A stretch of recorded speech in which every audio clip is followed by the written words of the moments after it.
I could see at least two teams missing out with a winning record. Houston and Kansas City.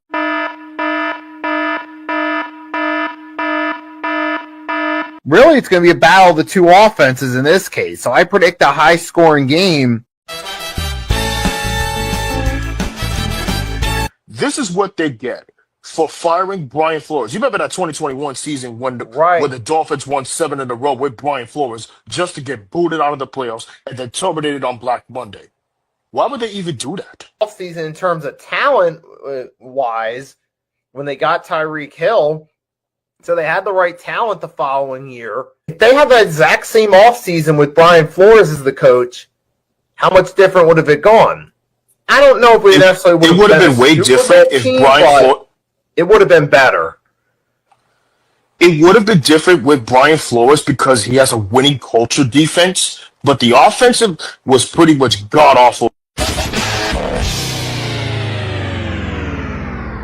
Back in, like, say, Madden, the original Madden 25 franchise mode, it would have been generated during one of the off seasons. You get a random, like, Kurt Warner coming out of retirement or Ray Lewis coming out of retirement storyline.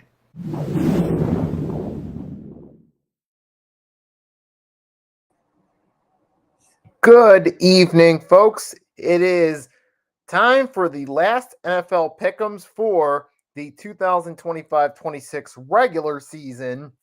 I'm joined by my co-host, Agent Warrior X. And Happy New Year's and happy holiday, sports fans. This is Agent Warrior X, and today is December 30th, 2025. One final day before New Year's Eve.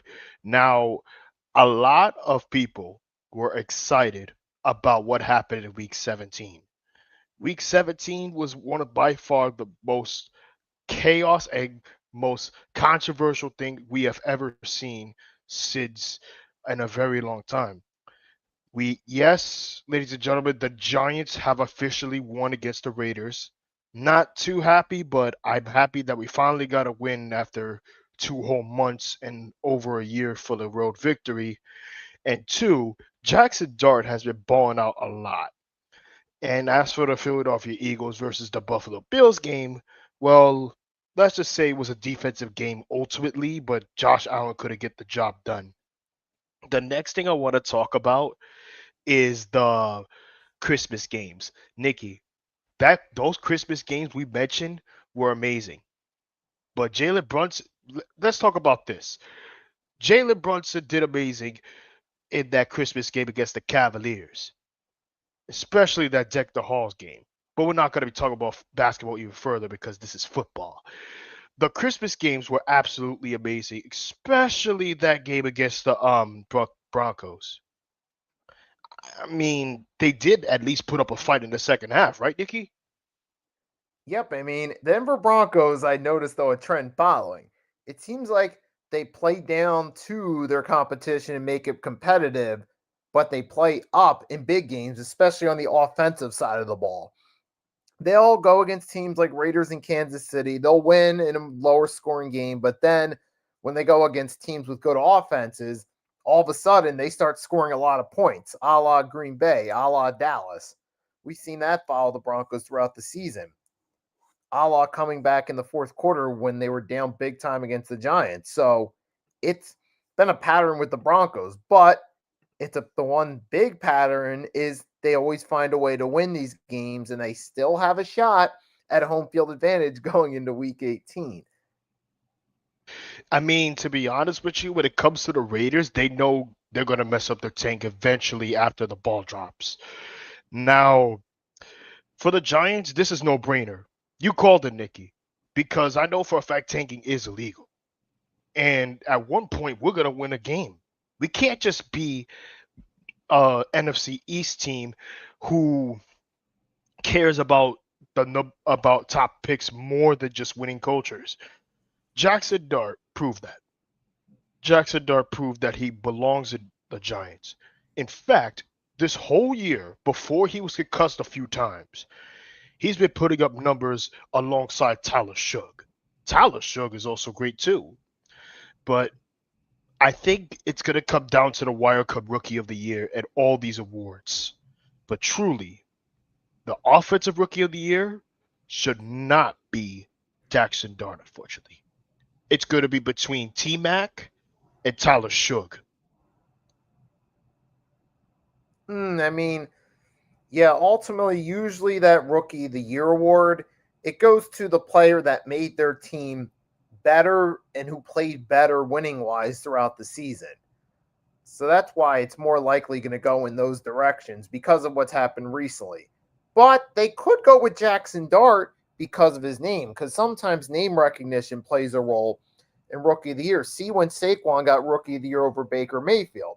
Now, don't get me wrong, Saquon had a good rookie year, but Baker had the Browns in the playoff mix until December, 1 year after going 0-16. So even though they only won 7 games, but that was an incredible turnaround from a winless team the previous year. But they still went with Saquon, I think, in part because he was the more marketable. They felt he was maybe a little more marketable at the time, but that's how it usually works with you. Even see, like, switching sports when LeBron got Rookie of the Year. Some people thought Carmelo should have gotten it for carrying the Nuggets to the playoffs, but I guess they wanted to go with their future Golden Boy. So they And that's could still do exactly that. what their plan is. I wouldn't. I would be surprised if Joe Shane decides to draft a quarterback after Dart's performance. I mean, again, that is Dable's quarterback, and so is Shane. So my thing is this: they should keep Jackson Dart for development purposes, get him some help in terms of the receiving core, and get him some protection. Simple as that. The simple 1, 2, 3 steps. You'll be and with everybody coming back healthy, you have a shot to win not only the NFC East, but also a future playoff contender. Similar to what we saw with the Denver Broncos, similar to what we saw with the New England Patriots when they got Stephon Diggs, and similar to the Bears when they got Ben Johnson. Ben Johnson. If they hire the right coach, the right pieces, then they got a shot. Until then, you got to work on it. Work on hiring a head coach who has great experience, and hire an offensive coordinator who knows how to get offensive done. And defensive coordinators will be amazing. But that remains to be seen with the Giants. But what was interesting, I thought about this, I feel like the Eagles and Texans performances were kind of parallel to each other in their respective wins, where both offenses did well getting scoring drives in the first half. They didn't do so great in the second half offensively, but their defenses stepped up and helped them win close games against good teams. If I had to choose the best defensive team this whole season, has to be the Texans. I'm not going to be biased about this, but the Texans have an elite defense. I feel like, hey, I've been saying it. Come playoff time, when the Texans step up, the factor to whether they're contenders or whether they fall short is going to be what does CJ Stroud do against teams such as the Patriots or the Broncos or even the Jaguars if they clash again in the come playoff time. Or the Chargers or the Steelers or Ravens come Sunday night. But however, there is one problem. Oh, there is one problem that's got out of the way. No Chiefs. The boogeyman has officially been casted away because Buffalo is now desperate enough to win a Super Bowl. And for some of the Patrick Mahomes doubters that said it had more to do with Andy Reid and that Andy Reid could slot any quarterback in, they pointed toward his time with the Eagles when Jeff Garcia filled in for McNabb or AJ Feely filled in McNabb. But here in this, or Nick Foles briefly for Alex Smith before Mahomes started. But as we've seen the past 5 games without Mahomes, they average 7 points in those 5 games without Mahomes. So it goes to show you can't just throw anybody in there and expect it to work. That team's specifically Exactly. set up for Mahomes to run it. And to top it all off, I think the Raiders will probably do the most Raider thing possible and just destroy their tank at the last moment, which we will get into in Sunday on the Sunday afternoon games. But as of right now, there is no Thursday night games. There's only Saturday and Sunday, the Yep. final week of the NFL season in 2025. Who will get the number one pick? Who would get the final spot in the playoffs? Who would win the NFC? Who would win the NFC South and AFC North? Let's find out right now. Yep. And you're going to notice a trend. It's continuing from previous years of A, they flex times, and B, they also are all going to be division rivalry games this week. So that's going to be the deal with this week. And now we got the right screen up. Now it's time to share. And we start off on Saturday with two games that are going to have division implications in the NFC. First, we start off in Yep. Tampa Bay, NFC South on the line, Bucks versus Panthers. First Saturday on ESPN, we got the Carolina Panthers versus the Tampa Bay Buccaneers. Tampa is now on the brink of a late season collapse. Carolina is this close. They're almost at the finish line to clinch not only the playoff spot for the first time in 10 years, but also host a playoff game for the first time in over 10 years with Cam Newton. Bryce Young still continue to do Bryce Young things. But the problem with Bryce Young is that the Carolina defense gave up too many yards against the Seattle Seahawks offense. Tampa, with the battle of Florida between the Dolphins and the Buccaneers, I could see this as a winner. The winner of this year's NFC South is the Carolina Panthers. You know what? I have to agree on that, despite what most people are saying, because we've seen, although just on one side note, it's interesting. I feel like Bryce Young and Baker Mayfield, the one thing I noticed was that sometimes some of those quarterbacks, when there's no expectations, they excel, but when the pressure's on, they don't do so great. But in this one, I got to go with the Panthers because the Bucks are in a full-blown free fall. They look like the more dysfunctional. Now, the Panthers may not have the greatest roster, but they have an underrated secondary led by J.C. Horn, the son of New Orleans Saints great Joe Horn. And they do have an offense that in the right situation can click. Now, going against a Tampa Bay team that's free falling, fresh off a loss to the Dolphins, I like the Panthers' odds of getting that first division title since 2015 and first playoff game since 2017 wild card versus the Saints. Give me the Panthers, beat the Bucks. I think that's Bucks got to go back to the drawing board, and Carolina gets a home playoff game against number 5 seed. And speaking of seeds, home field advantage is Yep. on the line. This is going to determine who wins the NFC South. I mean, NFC West. This is going to determine who wins the bragging rights, the number one seed in the National Football Conference. The Seattle Seahawks versus the San Francisco 49ers. The 49ers pulled the game of the year against the Chicago Bears and potentially an NFC divisional or NFC championship matchup.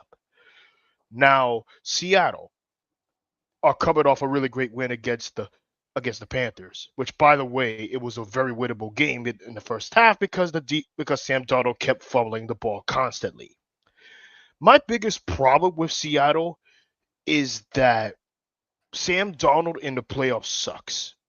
Aside from JSN, aside from Cooper Cup, aside from um Kenneth Walker, aside from Leonard Williams, aside from Julian Love, the Seahawks on paper looks like a legit contender.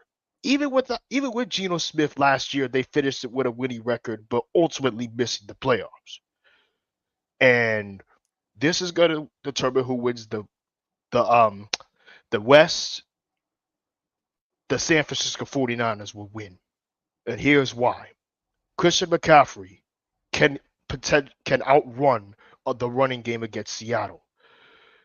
Um, George Kittle is still the best tight end. And the final thing I want to say for the 49ers is that they look like a legit contender. Now they host Super Bowl 60 here at that stadium. Last decade it was the same stadium, but ultimately the Broncos winning it. Now we could see a pattern. Could this mean that San Francisco clinch a home playoff game and the first round bye? We may never know. But the number one seed, San Francisco. Yep, I got to agree with you on that one. Wow. It reminds me, it's like having flashbacks to last season when Sam Darnold was in the NFC North, you had the Vikings and Lions, two really good teams, the most exciting game going into the week. But ultimately, under pressure, Sam Darnold fell apart, and that played a role in the Vikings' decision to move on from him. But that's another story for another time. I feel like Sam Darnold, that guy that when there's no expectations, he can deliver. But when the pressure's on, he doesn't do so well. Now, Brock Purdy, even in Super Bowl 58 in defeat to Kansas City, he was put up a solid outing, even helped get them in field goal range. Unfortunately, their defense couldn't hold the Kansas City off. So Brock Purdy's had several deep playoff runs, 2 conference championships, Super Bowl start. We know he can play under pressure. Just the only thing missing is a Super Bowl ring. And San Fran's been looking like their old self from a few years back again. I like their odds in this one. We saw their offense he destroyed the Chicago Bears defense. And I like their chances against the Seattle Seahawks team, especially in high pressure game at home. Give me the Niners to get home field, clinch home field advantage, and build momentum. This is no shocker. No tank boat needed. Falcons versus Saints. I forgot to tell you this. Monday night was a great game for Atlanta. Despite the fact that they hold the Rams defense for quite a while now. But I think in my perspective, when Kirk Cousins played his heart out alongside Bijan Robinson or Brian Robinson, this is the greatest thing we've ever seen. The Saints, with Tyler Shugg, looks like a great player. Great rookie so far. The defense has been carrying the team alongside Kool McKinstry and Cam Smith. But other than that, I'm seeing this as a one lopsided. Falcons over Saints. I think it's interesting we talked about last night. Troy Aikman even said during the game that the Falcons were probably looking at a what if, particularly with the 2 losses to the Panthers. And I got to agree. I think the Falcons are at that point. They'll take out their frustrations on the Saints, get the win. Could this be a competitive game? Possibly. The Saints Titans was actually more exciting than we thought it would be. So I could see this game being a competitive game, even though it doesn't look like the flashiest. But give me the Falcons because even with, let's say, the talent's better, it's just the coaching that was disorganized and cost them a lot of close games like it has the past couple seasons. But against the Saints, I'll take the Falcons to win this one. Don't be surprised if this is better than expected. Yep. Next up, AFC North showdown between the Browns and the Bengals. The Bengals were coming off a really great win against the Cardinals. The Browns, surprisingly, they were pulling an upset against the Steelers. But considering how this would play out in terms of games like these, I think in my perspective, Cleveland should definitely play defensively. Cincinnati, however, could outpace them. Bengals over Browns. Excuse me. Yeah, I like the Bengals over the Browns. Now, I do think, though, this could be a competitive, more of a high-scoring game, and Shedeur Sanders might show flashes of good, and this might be a game where both teams get over 20, both quarterbacks throw for at least a touchdown each. I do think Myles Garrett gets his 1 sack, breaks the record, but Cincinnati ultimately wins out. Where Joe Burrow just does what he's been doing last couple weeks, taking out his frustrations on other teams, and it's going to create that big what if for the Bengals, though, too. And I think we know what if that is. But I'll take the Bengals over the Browns. Exactly. That what if would that be Joe Burrow not injuring his toe on the turf and continuing having an AFC North contention and potentially the playoffs. Next up, we have the Green Bay Packers versus the Minnesota Vikings. The Vikings were coming off a really, really good, impressive victory against the Lions, ultimately knocking them out of the playoffs. The Packers, well, let's just say on Saturday they got ran over by Derrick Henry too many times. But in terms of Max Brosmer, I think Max Brosmer could ball out and play spoiler. But the real question is, Does this mean that the Packers would beat the Vikings? No, because despite the fact that Micah Parsons is out for the year, you have Jordan Love potential still out for the year, and Malik Willis is low key carrying the team. So Vikings over Packers. Mm. This is an interesting one. I got to say this about the Vikings. The JJ McCarthy experiment. This is the third time he's been pulled from the lineup due to injuries. Granted, I feel like it's because they brought him back too fast, but the fact this has happened and he missed his whole rookie season, I'm a little bit concerned about your long-term future at quarterback there due to the availability. But as far as this matchup goes, I mean, the Vikings, we know they don't believe in tanking, even though this wasn't their best season. And the Packers, they're kind of in a free fall. They're just kind of lucky they're still in playoff contention. They're lucky the Lions fell apart. So I don't know, but I guess if the Vikings are, depends on who they start. If they start Max Brosmer, I'll go with the Packers to win this. But even if Malik Willis plays, but that goes to show you right there that it need more than just a quarterback for a team to click. See Malik Willis at Tennessee versus Green Bay, it's like two different quarterbacks. Yep. All right. Next matchup, we got the I think Dallas. your audio is breaking up. Hold on. You can hear me good, right? That's better. All right. Next up, we have the Dallas Cowboys versus the New York Giants. This is the first time in 5 years that we haven't played the Cowboys since that tank division we had a long time ago. Well, sorry, 5 years during the pandemic.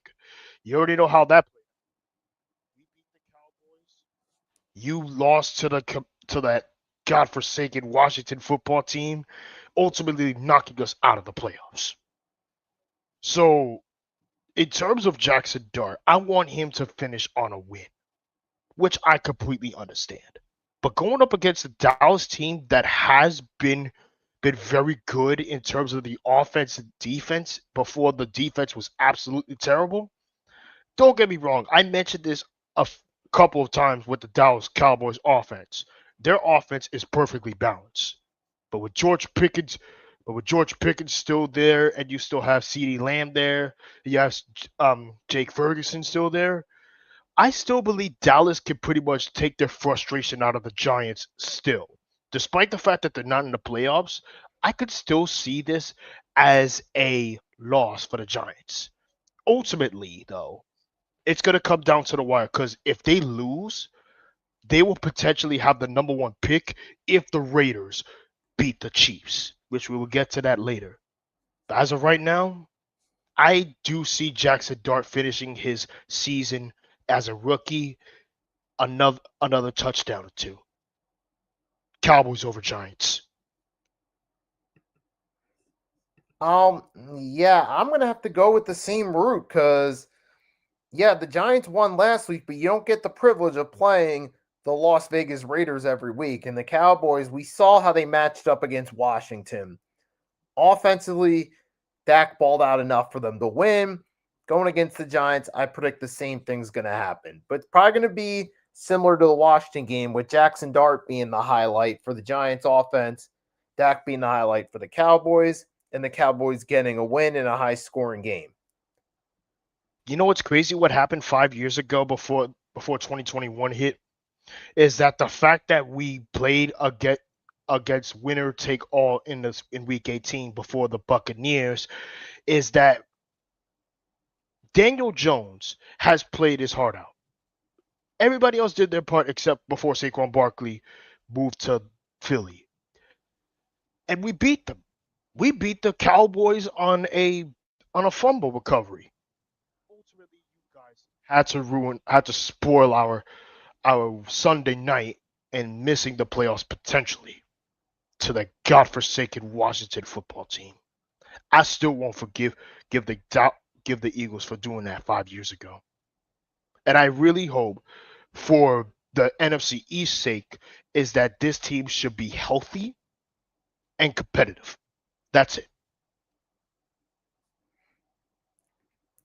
And this one, this should be simple enough. You know, I already know who's gonna win the AFC South besides the Texans, but the Tennessee Titans versus the Jacksonville Jaguars. Cam Ward, well, Cam Ward should at least end the season off strong. But going up against the Jaguars offense, and by the way, do you remember what happened 3 years ago with that same situation in Week 18 on Saturday night? Oh, yep, the Titans, the end of the Mike Vrabel era of the Titans, or the beginning of the end, I should say. Exactly, because they had to do was to beat the Jaguars and you made the playoffs. But guess what? They had a late season collapse for the first time in quite a while. So this won't be a shocker because there's no Doug Peterson. Jaguars over Titans because Trevor Lawrence can outplay Cam Ward. And the difference is this time the Jaguars are actually looking like a legit threat in the AFC for the first time since the Tom Coughlin era. Even when they made the conference championship in 2017, they were kind of the surprise team. They made the playoffs, but even then it was like, maybe they'll make it to the second round at best. But here, Jaguars look like a legit threat. They could actually make some noise, and the Titans are they're just waiting for this season to be over and to go back to the drawing board for next year. So I'll take the Jaguars to win because they actually have something to play for. A long shot, but they could get home field if the Patriots and Broncos lose. So the Jaguars are going to go out and play with the hopes that it plans out that way. So give me the Jaguars to beat the Titans. Exactly. And this time around, I think the Titans needs more than just a quarterback. They need like a receiver, they need a running back, they need pretty much half the pieces they need. If they hire the right coach, if they hire the right coordinators, same situation with the Giants. But I see this playing out as one lopsided.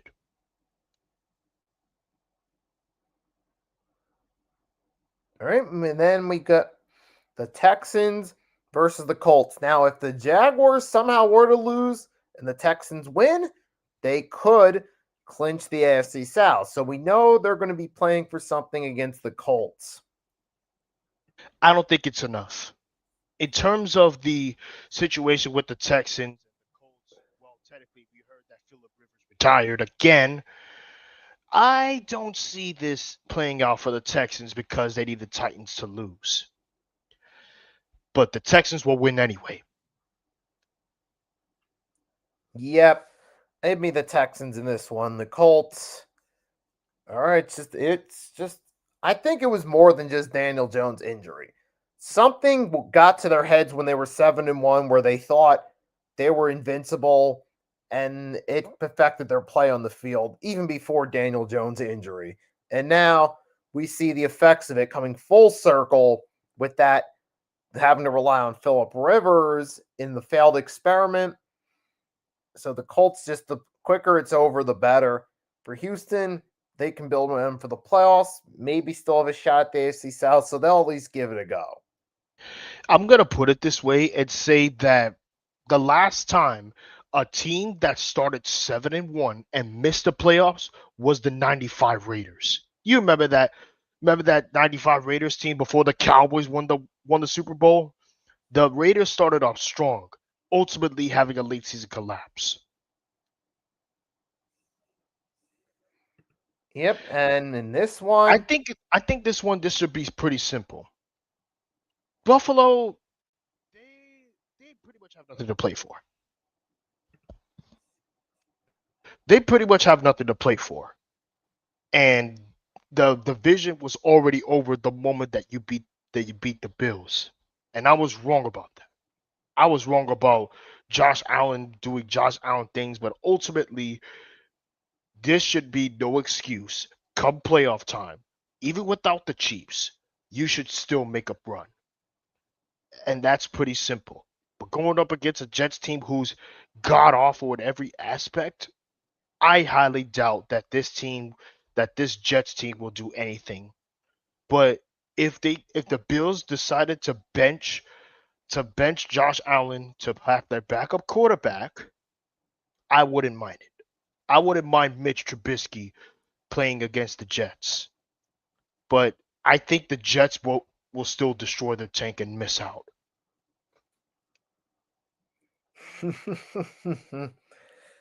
I mean, Buffalo might just. I think it's a pretty great point though, because you never know if Buffalo might rest their starters. Now, if they still decide to play their starters even for the first half, give me Buffalo to beat the Jets. But honestly, the Jets are so horrible that the Bills' backups may still beat them anyway. So give me the Bills Exactly. to beat the Jets. Even if they rest their starter, look what that's the situation they did when they won the AFC East last year. Yep. So give me the Bills to take care of business with the Jets. Now, one team's in the playoffs, the other's out, but there is seeding on the line for the Chicago Bears. Not gonna waste too much time though. I see the Lions finishing last place in the NFC North. After all that, after all that hype they went through for the NFC Championship 2 years ago and clinching the NFC North back-to-back years, I think Detroit deserves better. But considering how Jamar Gibbs played out against um against the Vikings was inexplicably bad.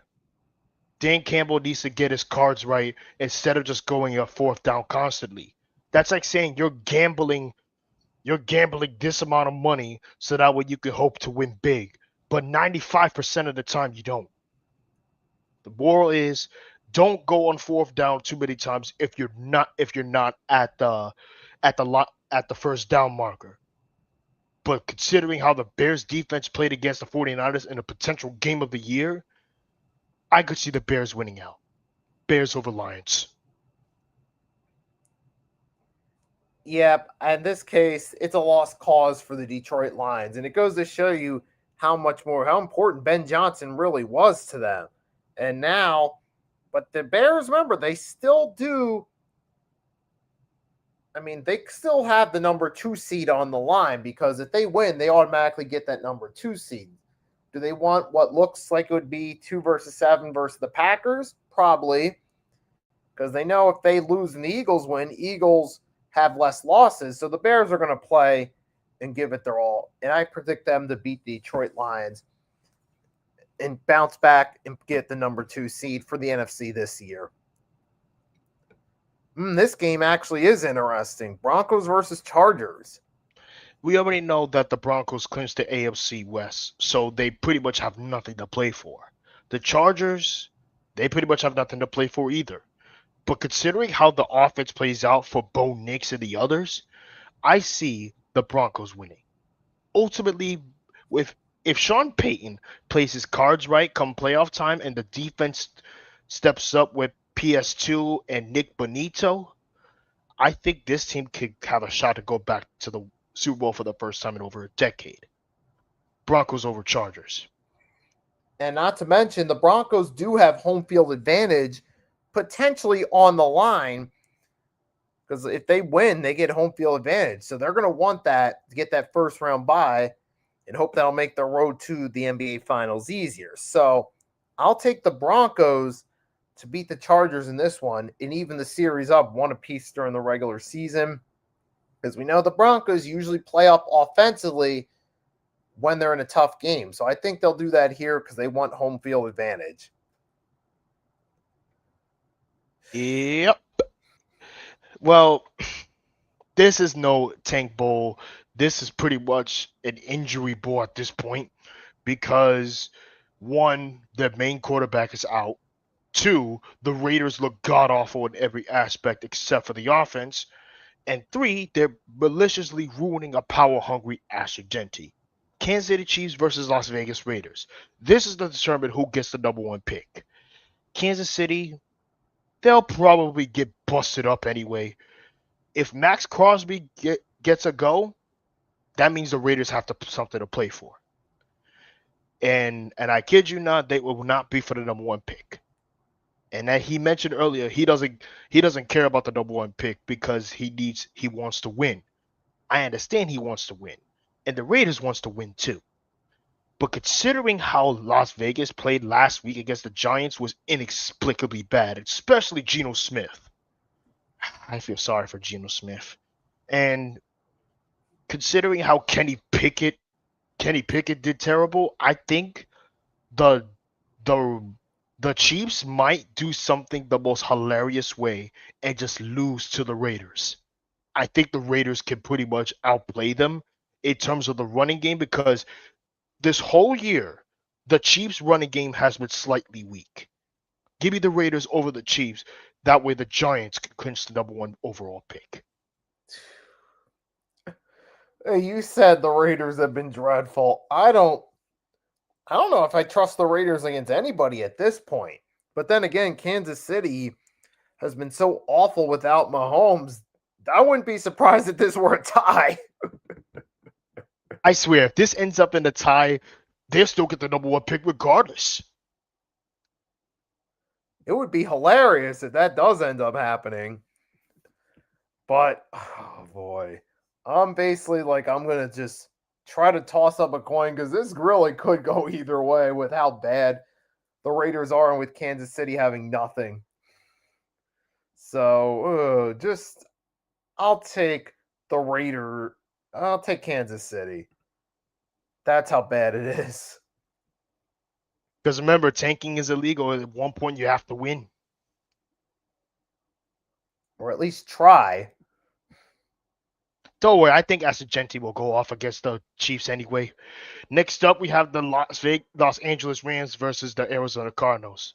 Not going to waste too much time. Rams were this close for coming back. All they needed to do was win a few games, and you have the number one seed, and you blew it. Take your frustration out of Arizona. That's pretty much it. Rams over Cardinals. Yep, pretty much. Self-explanatory. The Rams to beat the Cardinals. Then we got Patriots, Dolphins. Home field advantage potentially on the line for the Patriots. You know, considering how Miami played out without Tua, I think Quinn Ewers has a shot to do the impossible, to do the unthinkable. But it's not going to be good enough because the Patriots defense is still elite. Dolphins versus Patriots, Drake May, he's still showcasing why he's the best MVP. Patriots over Dolphins. Enough said. Yep, this would probably be a more competitive game, but I still got the Patriots over the Dolphins in this one. Philadelphia Eagles, who not the greatest year, but they're still NFC East champions, going against the Washington Commanders with nothing to play for. I mean, at least the Eagles aren't getting smoked by threes by the Grizzlies right now. Oh, you talk about the Sixers? Yeah, I'm multitasking I between knew it. watching that and hosting Pick Ems right now. I know. I was gonna say about your team. Your team looks dreadful in terms of the offense. I told you, you vouch for a rat. Come playoff time, I don't see the Eagles making a playoff run if this offense continues to be inconsistent. If this You're playoff, breaking up uh, if this offense, you can hear me good, right? a little bit. All right. I think in my perspective, you vouch for a rat.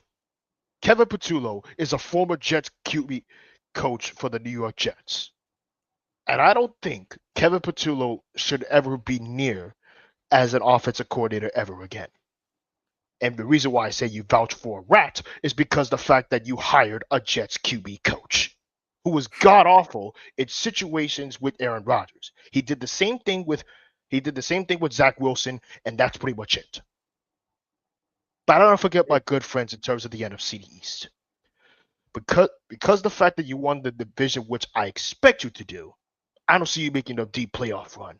You still got a great defense, but it's not going to be enough in terms of the offense. If you show up like this in the playoffs, that's a different story. Eagles over Commanders. Yeah, in this one, absolutely. And Kevin Patullo, why a Jets quarterback coach? When was the last time you ever put Jets quarterback coach in the sentence and actually took that as a serious claim? That's literally the mistake you made with Matt Patricia. Oh, yeah. But at least in this one, going against Washington, if the Eagles, if they play their starters, I got them winning this game. It's pretty explanatory. The Commanders have nothing going for them this season. They're just waiting for the season to be over so they can start to reboot and figure out what they can do next year. So give me the Eagles to win this game. Then we just got to see what they do come playoff time. And then we close it out with the Oh best boy. rivalry in the AFC. This is Steelers determined who's Ravens. going to win the AFC North. We got the Baltimore Ravens versus the Pittsburgh Steelers. The Steelers were coming off a very tough loss against the Browns, which, by the way, was a must-win game. But the 9-8 Steelers is still inevitable. Who would win the AFC North? Who would have bragging rights to split the series? My answer? Baltimore. Because Derrick Henry and Mark Andrews could definitely outpace the Steelers defense, despite the fact that they're using TJ Watt a little bit more, but I feel they're wasting their careers. Their careers. Ravens over Steelers to win the AFC North. And I'll put it this way: Ravens, Steelers, you can never trust a sweep in that series. You haven't gotten one, I think, since 2020, if I'm not mistaken. But And look how that turned out that 5 years ago. They ended up having a late season collapse and winning the division to the freaking Browns. and then, well, the Ravens upset the Titans on the road. But as far as this one goes, yeah, I'll take the Ravens to win this one and win the AFC North.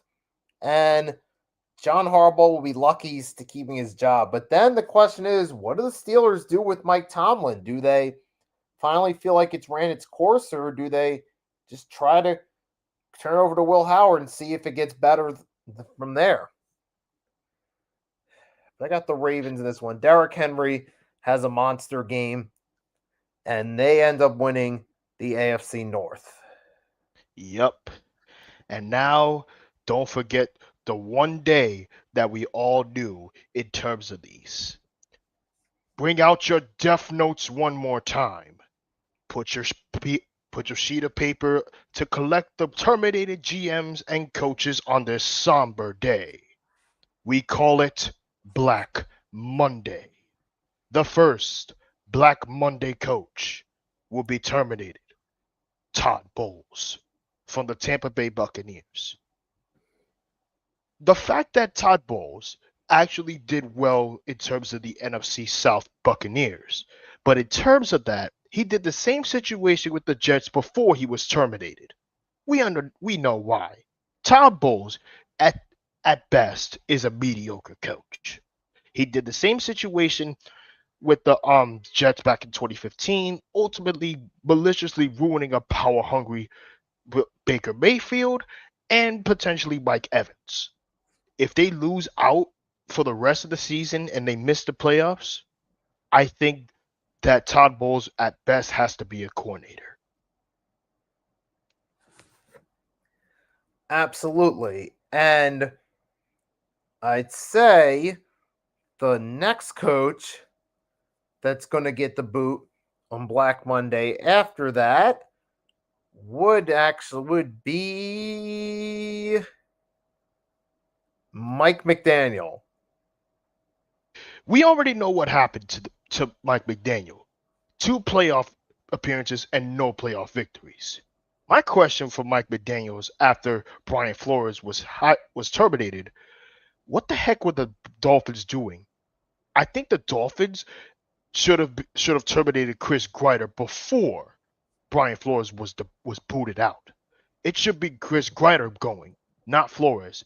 After casting both of them during the midseason and the coach in 2021, Miami has officially admitted that they have chose the wrong side on the greater purge. Ultimately, for them, they have officially wasted Tua's career and potentially Tyreek Hill's career.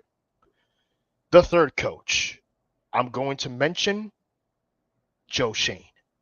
GM for the New York Giants. What a mediocre GM he is.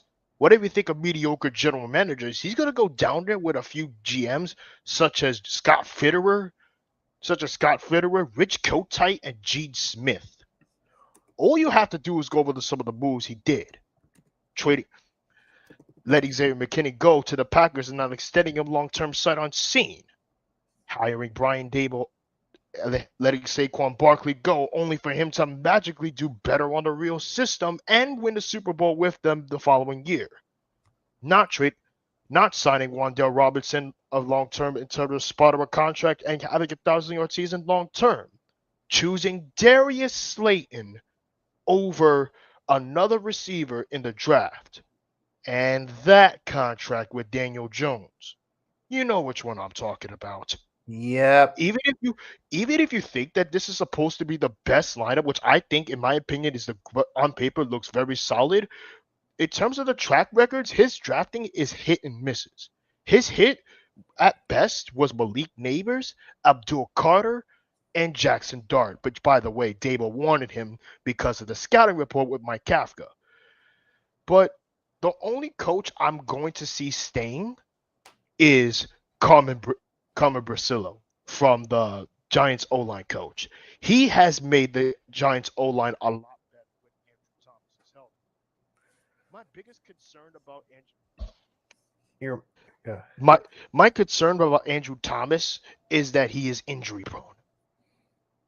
And in terms of the track records, in terms of the tying the Commanders and losing out on most must-win games, this was abhorrent regardless.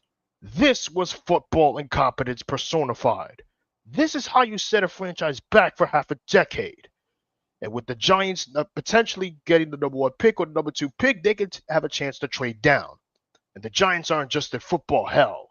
They're just in hell. And the picks that they have in terms of trading the picks to the Texans and other teams is what's keeping their team from burning alive. So for the next one, I'm actually predicting an organization to get rid of their GM and their coach. I'd say out west, the Arizona Cardinals let GM Monty Ossenfort go and head coach Jonathan Gannon go. Because their transactions under them have been atrocious. We've seen Jonathan Gannon took over in 2023 with a okay roster. When Kyler Murray came back, they won a few games, but he only played the later portion of the season, so Gannon got some benefit of the doubt. But we saw last year with an easy schedule, they bundled an opportunity to win the NFC West when the Niners were down and out. And this year, they were just absolutely dreadful. And don't even give me the Kyler Murray injury. There were far bigger problems than that this year. And it speaks to both GM and coach. So I see the Cardinals axing both of them and starting fresh this offseason. You know, Nikki, I'm starting to think that Arizona is an incompetent run clown show. After casting off Cliff Kingsbury and the former GM, Arizona has officially admitted that they chose the wrong side on a greater purge. I think at this point when Jonathan Gannon was released after Super Bowl 57, I think this wasn't the best idea. And Shane Steichen, don't get me wrong, Shane Steichen is an excellent coordinator at best, but having him as coaching for the Colts is not the best. Yeah, especially after the collapse, I could easily see them just pulling the plug. But here's a mediocre team that I think could get rid of their coach, Raheem Morris, because of the way they lost a lot of close games that they probably should have won. Kind of similar to when the Vikings lost a lot of close games with Mike Zimmer. They really just needed a change of voice in the locker room. That was Kevin O'Connell. The Falcons are probably in that position. They just need that new coach, a new voice in the locker room. The next coach I'm going to mention is Aaron Glenn. Oh my God. Oh my God. One of the worst Jets hires we've ever seen from before time and time was going to be terrible as a defensive coordinator to a head coach who eventually was going to get fired for it, who eventually hired another defensive coordinator and get fired for it. Everybody knew that Aaron Glenn was a hack except for that dance he did. If I could choose a better coach, you have to have a coach in terms of experience, winning cultures, and multiple playoff contentions. Jets have learned nothing from it ever since they hired Adam Gase, which, by the way, went from the hottest coaching prospect to the most uninspired coach in the league. The Johnsons saw this and said, "You know what? We're gonna hire this guy and try to be better. We're gonna do something. Hold up a second, it's breaking up. We're gonna do something better." You can hear me good, right? Yep. We could do something better than what we saw a minute ago with that Giants coach. Boom, where's our payment? We're the best team in New York. It was a mess from the beginning, completely misusing Brees Hall in his final year,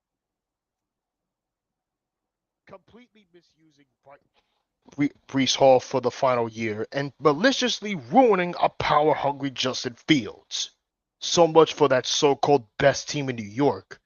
I'm gonna put it this way: if I'm at a bar or Dave and Buster's watching a football game every Sunday, would I go say the Jets are the best team? Absolutely not. But in terms of perspectives, you got to stop hiring defensive coordinators who are great in defense but has no experience in terms of in terms of head coach. Hire someone like Dable. Hire someone like, I don't know, maybe try to scout a good coach either from the previous seasons with on the final contracts or something else. Either way, you still got a lot of work to do in terms of quarterbacks and pretty much everything on the offense, and stop wasting Garrett Wilson's career. Yes, I am bitter about this, Nikki.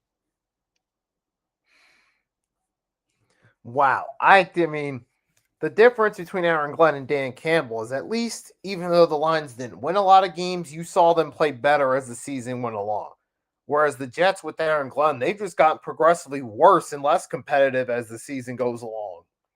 There's been no signs of going forward or moving forward in the right direction.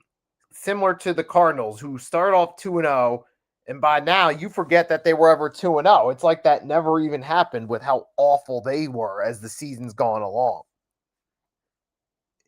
Which, by the way, the next coach I'm going to mention is a shocker. Yes, Mike Tomlin. They will actually do it. If they lose on Sunday night's game, they may as well just do it. Pull the trigger and fire that man. Because a lot of Steelers wants him gone because they are tired of the 9-8 Super Bowl team. In my opinion, if they actually do that, I think a good candidate should be either one of two teams if they decide to pick them, the Giants or the Titans. But in my perspective, Mike Tomlin, throughout his career, has given multiple winning seasons after winning seasons after winning seasons after winning seasons. And since those winning seasons, they have not been executing in the playoffs other than that 2010 Super Bowl run with Antonio Brown and Ben Roethlisberger, who ultimately, by the way, in that 2009 Super Bowl with the Cardinals, was ultimately great. Since then, they have not been better. They have been constantly getting multiple disappointments. And to top all off, those 9-8 teams ultimately missing the playoffs or one and done situations. They haven't been into the AFC Championship since 2017. But I got the next move for Tomlin. Come to the Giants. Treat Jackson Dart like the best quarterback you developed since Ben Roethlisberger. It is destiny. For the AFC North, really, to me, I feel like the coach from the losing team should get the boot, because you got Mike Tomlin and John Harbaugh started a year apart from each other, won a Super Bowl with their team in the earlier stages. But since then, what have they done in recent years? Gotten to the playoffs, but haven't amounted to much success come playoff time. So I feel like Steelers and Ravens are at that identical point where they've gotten complacent with their head coach and they need a fresh start. It might be a blessing in disguise for either Harbaugh or Tomlin to get the boot, because it would eventually give them a fresh start in the long term. Look how that worked with Andy Reid. Yep. And speaking of that, the next coach that got terminated is either Reed or Harbaugh. Let's start with Andy Reid first. If they pulled the trigger and decided to make Andy Reid a most fraudulent coach, WTF? Why would they fire Andy Reid? He was doing a good job in terms of the Chiefs dynasty. The Chiefs were on the right track, but when the injuries hit with Mahomes and the other teams, they decided to cast him off in the wind due to a power struggle. Was it really his fault? No. Was it really his questionable decisions? Yes. But ultimately, I see Andy Reid staying long term. When Patrick Mahomes comes back healthy, I think he could have another shot of winning the AFC West. But wait a minute. If he tore his ACL in week 15 or week 14, I don't know. Considering how the first 10 weeks would happen would be the similar situation as the Indiana Pacers. I don't see that happening anytime soon. If they do fire Andy Reid, they will regret this day. And that day will come in sooner than later. Now for John Harbaugh, they will say that, okay, even if you did wasted Lamar Jackson's career, but why would you fire him if he made Ray Lewis retire? He went out as a champion, and since then they have not made it to the Super Bowl since. They only had a few AFC. They only have one AFC championship in 2023 when the Lions was on the resurgence. But John Harbaugh deserves better. In terms of the questionable play calls he did this whole season was very, very concerning. And the hot seat at that point might go up if he continues to do inconsistent. But enough of this. All that, all those talks that they had for the Ravens becoming the best team in the North is now officially going to the hands of either Pittsburgh or yourself if you continue to play inconsistent.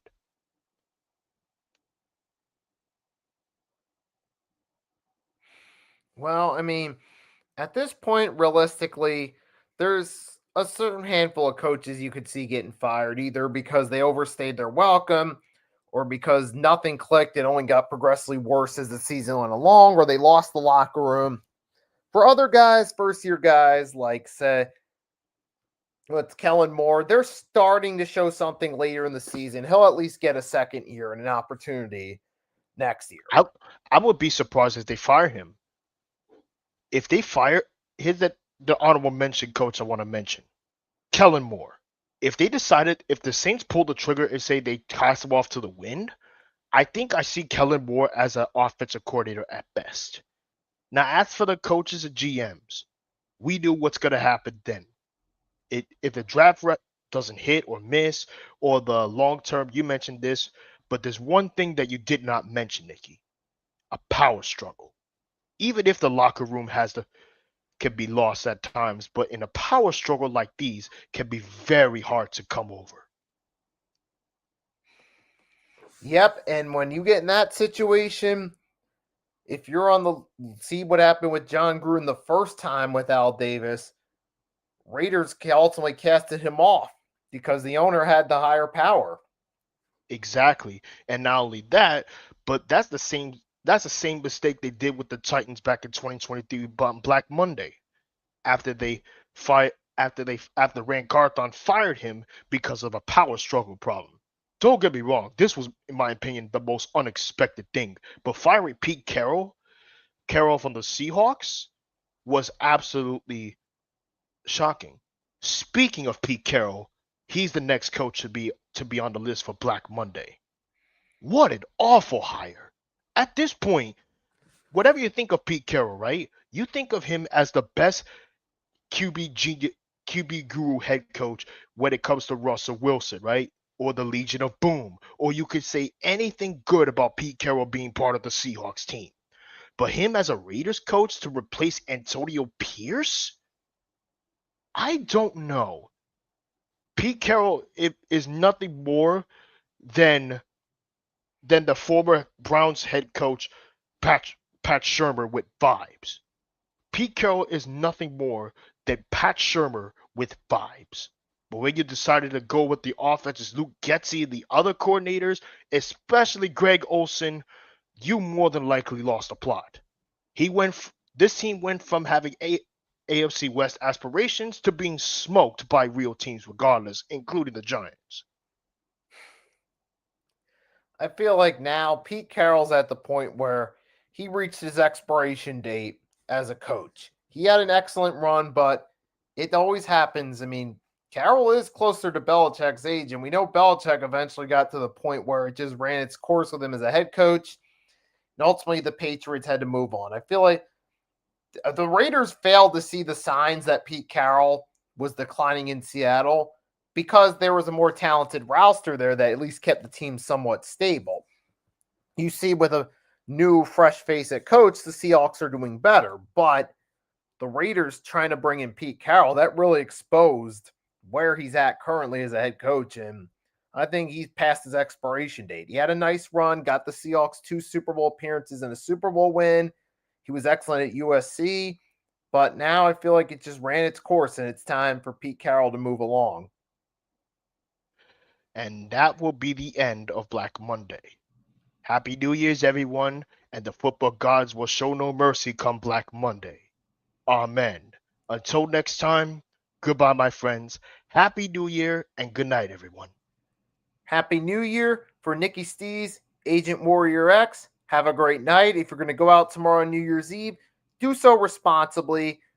If you're going to drink, at least have a designated sober driver, a taxi, Uber, or Lyft, and stay safe. Be careful. Catch you next time.